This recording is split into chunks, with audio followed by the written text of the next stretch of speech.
आइए सीधे आज की इस बेहद दिलचस्प विश्लेषण में चलते हैं। आज हम अपने प्राचीन धर्मशास्त्रों के पन्नों को पलटेंगे और उन 5 असाधारण नारियों के पीछे की कमाल की आध्यात्मिक शक्ति को उजागर करेंगे, जिन्हें हम पंचकन्या के नाम से जानते हैं। आपको पता है, हमारे धर्मशास्त्रों में इन महान देवियों का स्थान बहुत ही ऊंचा है। आज हम यही समझने की कोशिश करेंगे कि आखिर क्यों इन 5 नारियों का सुबह सुबह स्मरण मात्र ही बड़े बड़े पापों का नाश कर देता है और हमारे जीवन में अपार सौभाग्य लेकर आता है। आपने शायद ये प्रसिद्ध श्लोक पहले सुना हो, अहिल्या, द्रौपदी, कुंती, तारा, मंदोदरी तथा पंचकन्या स्मरे नित्यम महापातक नाशिनी। ये श्लोक सिर्फ कुछ शब्द नहीं है, बल्कि ये एक बहुत ही गहरी मान्यता है। इसका सीधा सा अर्थ है कि जो भी व्यक्ति हर सुबह अहिल्या, द्रौपदी, कुंती, तारा और मंदोदरी का स्मरण करता है, उसके जीवन से बड़े पाप मिट जाते हैं। ये इस बात का सबसे बड़ा प्रमाण है कि सदियों से हमारे समाज में इन देवियों के असीम आध्यात्मिक प्रभाव को कितनी गहराई से स्वीकारा गया है। अब यहाँ एक बड़ा ही दिलचस्प विरोधाभास सामने आता है, और वो है इनका चिरकुमारी कहलाना। चिरकुमारी का मतलब है जो सदैव पवित्र हों। सोचिए, हैरानी की बात यह है कि ये सभी देवियां विवाहित थीं। इन्होंने अपार सांसारिक संघर्षों को झेला, फिर भी अपनी अतुलनीय पवित्रता, गजब के धैर्य और धर्मपरायणता के कारण इन्हें चिरकुमारी का सर्वोच्च दर्जा मिला हुआ है। ये हमें सोचने पर मजबूर कर देता है कि असली पवित्रता केवल शरीर से नहीं, बल्कि आपके चरित्र और आत्मा की दृढ़ता से आती है। तो चलिए अपनी इस चर्चा को आगे बढ़ाते हैं और सबसे पहले बात करते हैं रामायण काल की महान नारियों की। शुरुआत करते हैं माता अहिल्या से, ऋषि गौतम की पत्नी, जो अपने अद्भुत सौंदर्य के लिए जानी जाती थी। लेकिन उनका जीवन एक बहुत ही क्रूर छल का शिकार हो गया। सोचिए, उन्हें उस बात की सजा मिली जो गलती उन्होंने जानबूझकर की ही नहीं थी। फिर भी अहिल्या की कहानी में कहीं भी हार मान लेने का जिक्र नहीं है, बल्कि ये तो शांत और कभी न टूटने वाले साहस की एक बेहतरीन कहानी है। यहाँ सबसे अहम बात यह है कि इतना बड़ा अन्याय सहने के बाद भी अहिल्या ने अपना धैर्य रत्ती भर भी नहीं खोया। एक श्राप के कारण पत्थर बन जाना और सालों तक मौन रहना, ये कोई साधारण बात है क्या? बिल्कुल नहीं। ये उनके असीम धैर्य की सबसे बड़ी परीक्षा थी, और अंततः भगवान राम के चरणों के स्पर्श से उनका उद्धार हुआ। यही कारण है कि आज भी वे पूरी मानवता के लिए पवित्रता की सबसे बड़ी और सच्ची मूरत मानी जाती हैं। माता अहिल्या की उस शांत तपस्या के बाद अब हम मिलते हैं तारा से, वानर राज बाली की पत्नी।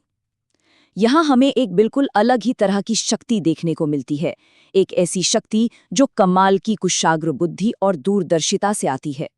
तारा सिर्फ एक रानी भर नहीं थी, वो एक ऐसी विदुषी स्त्री थीं जो आने वाले समय को पहले से भाप सकती थीं। तारा का जीवन बहुत ही शानदार ढंग से ये दिखाता है कि उनका समर्पण कोई अंधा समर्पण नहीं था। उन्होंने हमेशा बाली को बिल्कुल सही और धर्मसम्मत सलाह दी। और कमाल की बात देखिए, जब सबसे बड़ा संकट आया, यहाँ तक कि जब बाली की मृत्यु हो गई, तब भी उन्होंने अपना मानसिक संतुलन नहीं खोया। भावनाओं में बहने की बजाय उन्होंने अपने विवेक से काम लिया और राज्य के हित को सबसे ऊपर रखा। इसी बुद्धिमत्ता के चलते आज भी उन्हें बुद्धि और विवेक की देवी के रूप में पूजा जाता है। अब आते हैं रामायण काल की तीसरी महान नारी पर, और सच कहूं तो इनकी कहानी सबसे ज्यादा हैरान करने वाली है। हम बात कर रहे हैं मंदोदरी की, जो रावण की पटरानी थी और भगवान शिव की परम भक्त।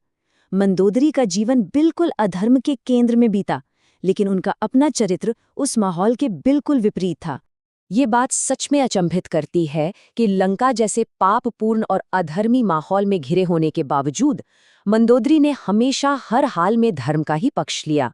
उन्होंने अत्यंत साहस दिखाते हुए रावण तक को सीता माता को ससम्मान लौटाने की सलाह दे डाली थी। सोचिए, अधर्म के समंदर के बीचों बीच रहकर भी अपने सत्य और धर्म के रास्ते से न डगमगाना, यही बात मंदोदरी को सतीत्व और महान सद्गुणों का परम आदर्श बनाती है।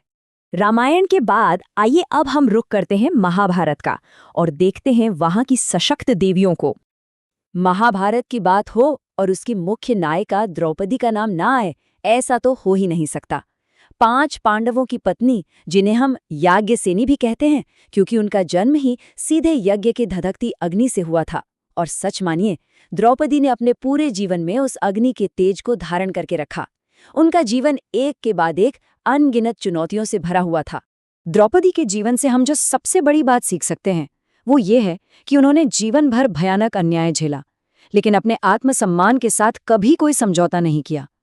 उनका वो गहरा स्वाभिमान और भगवान कृष्ण पर उनका अटूट विश्वास, यही उन्हें इतिहास में नारी शक्ति की सबसे बड़ी मिसाल बनाता है। वो हमें सिखाती है कि अन्याय के खिलाफ सीना तान कर खड़े होना ही तो सच्चा धर्म है। द्रौपदी की उस तेजस्विता के बाद अब हम बात करते हैं माता कुंती की। पांडवों की माता कुंती, जिनका तो पूरा जीवन ही जैसे गहरे त्याग और बलिदान की एक जीती जागती मूर्त है। उनकी कहानी में हमें मातृ प्रेम और भयानक कठिनाइयों के बीच एक गजब का संतुलन देखने को मिलता है। कुंती के जीवन की जो बात सबसे ज्यादा दिल को छूती है वो ये है कि उन्होंने अपने जीवन में इतने बड़े बड़े दुख सहे, लेकिन कभी भी अपने व्यक्तिगत दर्द को अपने पारिवारिक कर्तव्यों के रास्ते में नहीं आने दिया। उन्होंने अपने पुत्रों को हमेशा धर्म के उस कठिन मार्ग पर डटे रहने की प्रेरणा दी, और बस इसी वजह से वे ममता और कठोर कर्तव्य निष्ठा के सर्वोच्च शिखर का प्रतीक मानी जाती हैं। तो इन पांचों महान देवियों के जीवन को करीब से देखने के बाद आइए समझते हैं कि इनसे हमें धर्म और मर्यादा की क्या सीख मिलती है। अगर हम इस पूरी तस्वीर को एक साथ देखें तो पंचकन्याओं का सार बिल्कुल स्पष्ट हो जाता है। चाहे वो अहल्या का असीम धैर्य हो, तारा की कमाल की दूरदर्शिता हो, मंदोदरी का सतीत्व हो, द्रौपदी की नारी शक्ति हो, या फिर कुंती का सर्वोच्च त्याग, हर एक देवी हमारे शास्त्रों में एक बेहद खास सद्गुण लेकर आती है। भले ही महाकाव्य अलग हों, परिस्थितियां अलग हों, लेकिन इन सब का मूल संदेश एक ही है। और वो मूल संदेश ये है कि सच्ची शक्ति कभी भी सिर्फ शारीरिक बल में नहीं होती। सबसे कठिन, सबसे अंधेरी परिस्थितियों में भी अपने धर्म पर पूरी तरह से अडिग रहना और अपनी नैतिक मर्यादाओं को न टूटने देना, यही सबसे बड़ी ताकत है। इन पंचकन्याओं का प्रातःकाल स्मरण करना हमारे भीतर भी इसी शक्ति को जगाता है और जीवन में सुख, शांति और पवित्रता भर देता है। तो जैसे ही हम आज के इस विश्लेषण के अंत पर पहुंचते हैं, हमारे सामने आत्मचिंतन के लिए एक बहुत ही गहरा सवाल खड़ा होता है। जरा सोचिए, आज के इस आधुनिक युग की भागदौड़ और चुनौतियों का सामना करते हुए क्या हम भी इन पंचकन्याओं की ही तरह अपने धर्म और मर्यादा पर दृढ़ता से अडिग रह सकते हैं? क्या हम उस अटूट शक्ति को अपने भीतर महसूस कर सकते हैं? इसी विचारोत्तेजक प्रश्न के साथ हम आज की इस चर्चा को यहीं विराम देते हैं। हमारे साथ इस शानदार सफर में जुड़ने के लिए आपका बहुत बहुत धन्यवाद।